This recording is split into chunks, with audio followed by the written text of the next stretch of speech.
Stop. Listen to what just happened. A mafia boss beats a woman for 3 days trying to break her. She doesn't break. So he schedules her execution. 47 minutes. His 6-year-old daughter, who hasn't spoken in 847 days, sneaks into the basement, sits in front of the bulletproof glass. And this beaten, bleeding Nigerian woman does something impossible. She makes the child speak. First words in 2 years. "Appa, don't kill her. She's the only one who understands me." Now this man, this killer, is standing there realizing the woman he tortured, she did in 5 minutes what 12 psychiatrists and $5 million couldn't do. She gave him back his daughter's voice. And in 43 minutes, he has to kill her. Unless he doesn't. Unless he burns down everything. His empire, his reputation, his entire world for a woman he was supposed to execute. This is the story of how a mafia king fell.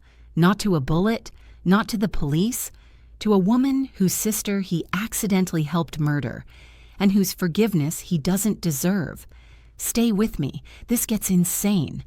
Kwon Tae-hyun didn't believe in miracles. He believed in bullets, blood money, and the kind of fear that made men sign contracts with shaking hands.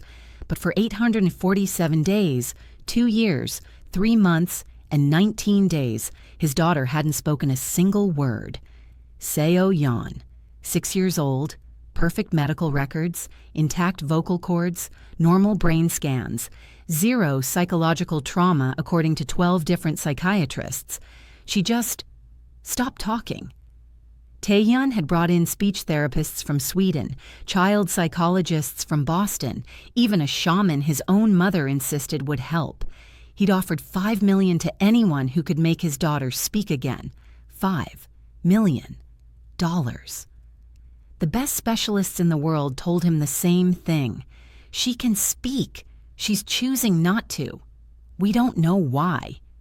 Seo-yeon, come away from there. Tae-hyun's voice was ice as he descended the basement stairs, his $300 leather shoes clicking against concrete. His 6-year-old daughter didn't move. She sat cross-legged on the floor, separated from the holding cell by bulletproof glass, her small hand pressed against the barrier. On the other side of the glass sat a woman who was supposed to be dead by midnight, Adesua, 28, Nigerian.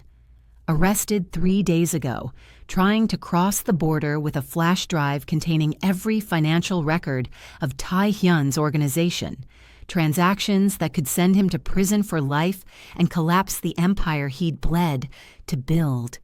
She'd been interrogated, starved, beaten by his best men.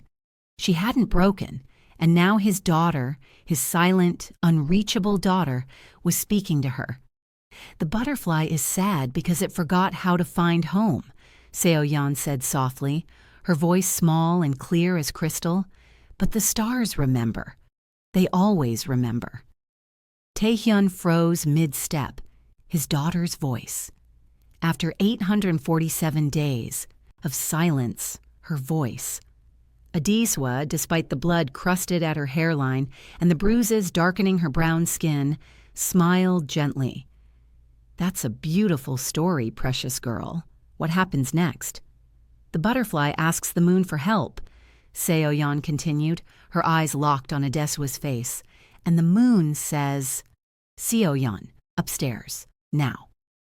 Tae-hyun's command was sharp. For the first time in 2 years, his daughter defied him. "No, Appa. I'm not finished with my story." The 3 armed guards behind Tae-hyun shifted uncomfortably. They'd never heard the boss's daughter speak. The moment felt like witnessing something holy and dangerous. Tae-hyun moved closer to the glass, studying the woman who'd somehow shattered his daughter's silence.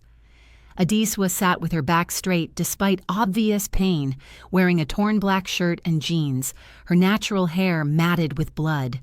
Her eyes, deep brown and unflinching, met his with something he rarely saw directed at him. Not fear, understanding. "What did you do to her?" Tae-hyun's voice was deadly quiet. "I listened," Adesua replied, her Nigerian accent melodic even through exhaustion. something apparently no one else has tried. You're a corporate spy, a thief. You stole classified information worth hundreds of millions. I'm a financial crimes investigator, Adesua corrected calmly. And I didn't steal anything. I documented evidence of your organization's involvement in trafficking, not drugs or weapons. People, specifically women and children from West Africa being funneled through Seoul to Europe and America. Tae-hyun's jaw tightened. I don't traffic people. Your partner does. Lee Min-ho, your weapons distributor. He's been using your shipping routes and your political connections for 18 months. You didn't know because you're too busy consolidating territory to notice what your allies do in the shadows. She's lying, boss, Jung-soo, his head of security, growled. Min-ho's been loyal for 6 years. Min-ho's been smart for 6 years, Adesua countered. He knows you have a code. No children, no trafficking. So he kept it hidden. Until 3 months ago, when one of the girls he trafficked died in a container ship. She was 14, Nigerian. Her name was Blessing Okafor. The basement went silent. My baby sister. Adesua's voice finally cracked. So no, Mr. Kwon, I'm not a spy. I'm a woman who spent 6 months infiltrating your organization to find proof that could burn Lee Min-ho's operation to the ground. I was going to turn it over to Interpol tomorrow. Tae-hyun stared at her, then at his daughter, who was watching Adesua with complete trust, the kind of trust she hadn't shown anyone since her mother died. Appa, Seo-yeon said, her small voice cutting through the tension. Adesua Onni's story is like mine. She lost someone she loves, just like I lost, Yama. Tae-hyun's heart cracked open. His daughter had been silent because she was drowning in grief. Grief that none of his expensive therapists could reach because they didn't understand what it meant to lose someone to violence and feel powerless to do anything about it. But this woman, this condemned woman, understood. The execution is scheduled for 11:47 p.m., Jung-soo reminded him quietly. We have protocols. Tae-hyun looked at his head of security. Get Min-ho on the phone. Tell him I want to meet tonight. 2 a.m., the warehouse on Pier 19. Boss? Do it. His eyes never left Adesua's face. And get a medic down here. Clean her wounds. Tae-hyun si. Jung-soo used his given name, something he only did in private. If she's telling the truth about Min-ho, then I've been protecting a predator while hunting an ally. Tae-hyun's voice was stone. And if she's lying, I'll kill her myself after I verify her claims. He crouched to his daughter's level. Seo-yeon-ah, I need you to go with Halmoni upstairs. Appa has work to do. Will you hurt Adesua Onni? Not tonight. Promise? Tae-hyun looked at this woman who'd given him back his daughter's voice, possibly at the cost of her own life. I promise. 3 hours later, Tae-hyun's world was burning. The flash drive Adesua had been carrying contained everything: shipping manifests with falsified cargo weights, encrypted communications between Min-ho and European crime syndicates, bank transfers to officials in Lagos and Seoul, and photographs. God, the photographs. Girls, dozens of them, some as young as 11, transported like cargo. Tae-hyun's hands shook as he scrolled through the evidence, something his hands never did, not during negotiations, not during executions, never. How long have you known? He asked Adesua, who now sat in his office, bandaged and cleaned up but still visibly injured. His daughter had refused to sleep until Adesua was safe. So the woman sat in his office at 1:30 a.m., drinking tea while his empire crumbled. I suspected for 4 months. Confirmed 2 months ago when I tracked a shipping container from Lagos to Busan. I got inside the operation by volunteering at a women's shelter Min-ho uses as a recruiting ground. He promises the women jobs in Korea, then sells them. The shelter on Hanamdong? Tae-hyun's voice was dangerous. Yes. I funded that shelter. The realization hit him like a bullet. I gave Min-ho $200,000 last year for community outreach. He used your reputation and your money to legitimize his hunting ground. Adesua set down her tea. You're not just complicit, Mr. Kwon. You're the perfect cover, the mafia boss with a conscience who doesn't hurt women and children. Meanwhile, your partner has trafficked over 60 women in 18 months using your infrastructure. Tae-hyun stood abruptly, his Avus chair slamming back. Jung-soo! His head of security appeared instantly. Boss. How many men can we trust? Men who've never worked directly with Min-ho? 15, maybe 20. Get them armed and ready. We're moving on Min-ho tonight. Tae-hyun checked his watch. We have 23 minutes before the meeting. Boss, if you're walking into a trap, then you'll take Seo-yeon and this woman to the safe house in Jeju. You'll protect them with your life, and you'll make sure this evidence reaches Interpol. Tae-hyun pulled his gun from his desk drawer, checked the magazine. Non-negotiable. I'm coming with you, Adesua said, standing. Everyone in the room turned to stare at her. Excuse me? Tae-hyun's voice was incredulous. Min-ho doesn't know I've been captured. If I show up with you, we can use that. Tell him I'm your prisoner, that you're handing me over as a peace offering before you discuss new business. It'll lower his guard. You were beaten and interrogated 3 hours ago. I've had worse. Adesua's eyes flashed. And I've been hunting this man for 6 months. I'm not sitting in a safe room while you finish what I started. You're insane. You run a criminal empire. You're not exactly stable yourself. Despite everything, the betrayal, the trafficking revelation, the imminent confrontation, Tae-hyun almost smiled. Almost. If you come, you follow my orders exactly. No heroics, no revenge plays. You stay alive because my daughter will never forgive me if something happens to you. Deal. Boss, this is insane, Jung-soo protested. I know. Tae-hyun grabbed his jacket. Let's go. Pier 19 was exactly where men like Min-ho conducted business they didn't want recorded, isolated, industrial, easy to clean if things got bloody. Tae-hyun arrived with Jung-soo, 4 trusted men, and Adesua, whose hands were zip-tied in front of her for appearance's sake. Min-ho was waiting with 12 men, too many for a simple meeting. Tae-hyun Min-ho smiled, arms spread wide. He was 52, silver-haired, expensively dressed, fatherly. It's late for business. What's so urgent? I found something that belongs to you. Tae-hyun pushed Adesua forward roughly.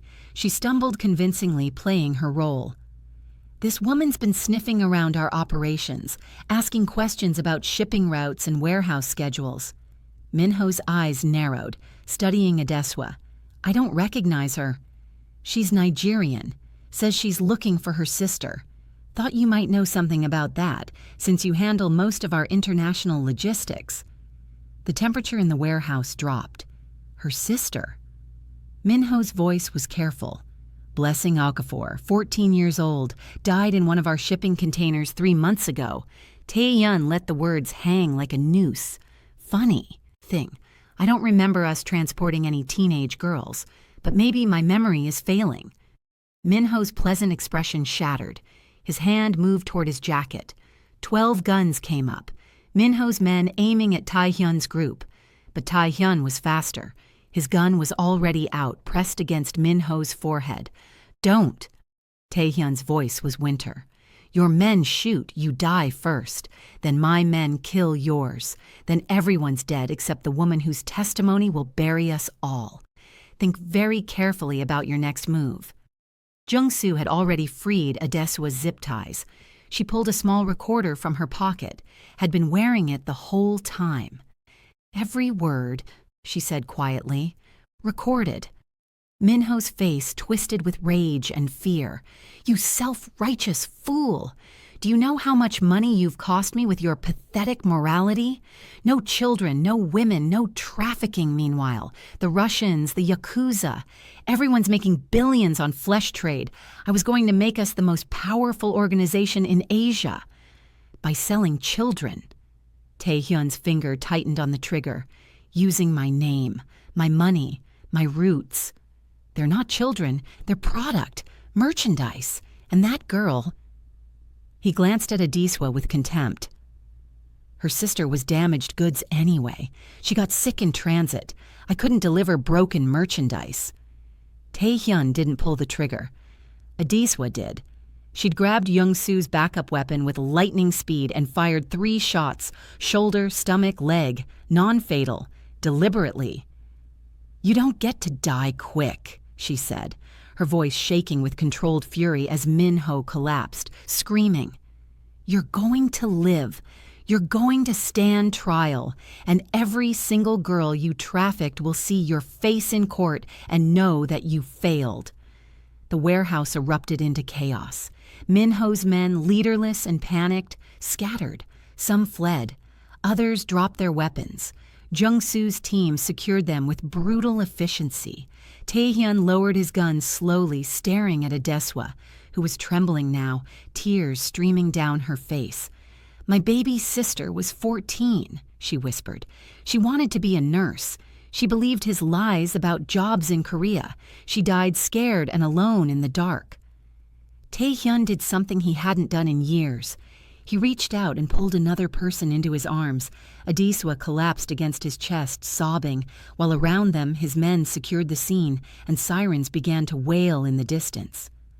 "I'm sorry," Tae-hyun said quietly. "I'm sorry. I didn't know. I'm sorry I couldn't stop it. I'm sorry." The news broke like a tsunami. Kwon Tae-hyun, notorious head of Seoul's most powerful criminal organization, had personally turned over evidence leading to the arrest of 16 people involved in international trafficking. Interpol had rescued 43 women and girls from various locations across Asia and Europe. The media didn't know what to do with it. Some called him a hero. Others said it was a strategic move to eliminate competition. The prosecutors were negotiating immunity deals in exchange for his continued cooperation. But Tae-hyun didn't care about any of that. He cared that his daughter was speaking again. "Adesua Uni, do you have to go?" Seo-yeon asked, clutching the woman's hand in the penthouse living room. 3 weeks had passed since the warehouse. Adesua's wounds had healed mostly. The legal proceedings were ongoing. "I have to testify, precious girl," Adesua said gently, crouching to Seo-yeon's level, "to make sure the bad men stay in prison." "But you'll come back?" Adesua glanced at Tae-hyun, who stood in the doorway watching them. Over the past 3 weeks, something had shifted between them. Late-night conversations about grief and guilt, shared meals with Seo-yeon, moments where their hands brushed and neither pulled away. "I don't know," Adesua admitted. "Your father and we come from very different worlds." "I think," Tae-hyun said, stepping into the room, "that maybe it's time I left my world behind." Both Adesua and Seo-yeon looked at him in shock. "What?" Adesua breathed. Tae-hyun knelt beside his daughter. "Seo-yeon, remember how I told you that Ayama died because bad men wanted to hurt Appa and she was in the wrong place?" His daughter nodded solemnly. "I don't want to be the reason bad things happen anymore. I want to be the reason good things happen. Like Adesua Uni, she's brave and strong and she fights for people who can't fight for themselves." He looked at Adesua. "The prosecutors offered me full immunity in exchange for dismantling my entire organization and testifying against 73 criminal enterprises. I'd have to give up everything, my territory, my power, my reputation." "Tae-hyun," Adesua's voice was cautious, "that's your entire life." "No." He reached out, taking her hand. "That was my entire life. But my daughter spoke for the first time in 2 years because of you. You gave me back something I thought I'd lost forever. And these past 3 weeks, watching you heal, listening to you talk about your work with exploited women, seeing how Seo-yeon lights up when you're around." He stood, pulling Adesua up with him. "I don't want to be a king of criminals. I want to be a man worthy of the woman who walked into my basement facing execution and somehow saved my family instead." "You don't even know me," Adesua whispered. but her hand was gripping his tightly. Then let me learn. Stay. Help me build something new. I have resources, connections, money that could be used for good instead of destruction. You have the expertise, the passion, the moral compass I've been missing. You're asking me to what? Redeem you? I'm asking you to partner with me, not in crime, in justice. Real justice. We could build a legitimate organization that fights trafficking, protects vulnerable women, funds education programs in Nigeria and Korea. His eyes burned with intensity. I can't undo what I've been, but maybe I can become something better. Appa wants to marry Adesua Uni, Seo-yeon announced cheerfully. He told Halmoni yesterday. Tae-hyun's ears turned red. Seo-yeon! It's true. You said Adesua Uni makes you want to be brave like Iyama wanted. Adesua's eyes filled with tears. Tae-hyun! Too soon, he said quickly. I know it's too soon. I'm not proposing. I'm just asking you not to disappear. Give me a chance to prove I can be different. Give us, he gestured between himself and Seo-yeon, a chance to be the family you deserve after everything you've survived. Adesua looked at this man, this dangerous, powerful, broken man who was offering her something she'd never expected. Not just love, partnership, purpose, family. 3 months, she finally said. Trial period. You work with the prosecutors, dismantle your organization, and prove you can actually walk away from that life. I'll stay and help, but no promises beyond that. Deal, Tae-hyun said immediately. And, Adesua raised a finger. You fund a memorial center in Lagos in Blessing's name. Full education scholarships for girls from vulnerable communities. No publicity, no credit, just anonymous funding. Done. And you learn to braid hair because Seo-yeon's edges are tragic, and I'm not letting her walk around looking like that. Tae-hyun blinked, then laughed, a real, genuine laugh that made his daughter gasp because she'd never heard it before. I'll learn to braid hair. Seo-yeon squealed and threw her arms around both of them. We're going to be a family. Maybe, Adesua corrected gently, but she was smiling. Let's see if your father can actually give up being scary first. Tae-hyun met her eyes over his daughter's head. For you, I'll become whoever I need to be. Welcome back, fam. This is Afro Soul Stories. And honey, if this story didn't have you and your feelings, check your pulse. A mafia boss who gave up everything for the woman who saved his daughter? A Nigerian queen who walked into the lion's den and came out with the whole pride? That's the kind of love story that reminds us our power isn't in being chosen, it's in being essential. Drop a comment telling me, would you have stayed? Would you have given Tae-hyun that second chance? Or would you have run the moment you could? And where are you watching from? Let me see my global family. If this story hit different, smash that like button, share it with your girls who need to know their worth, and subscribe because we're just getting started with these powerful love stories. Next time, we're diving into something even more intense. I'm talking forbidden, dangerous, the kind of love that starts wars and ends empires. Until then, besties, stay powerful, stay proud, and remember, the right person doesn't just love you, they become better because of you. Thank you for watching and see you in my next video.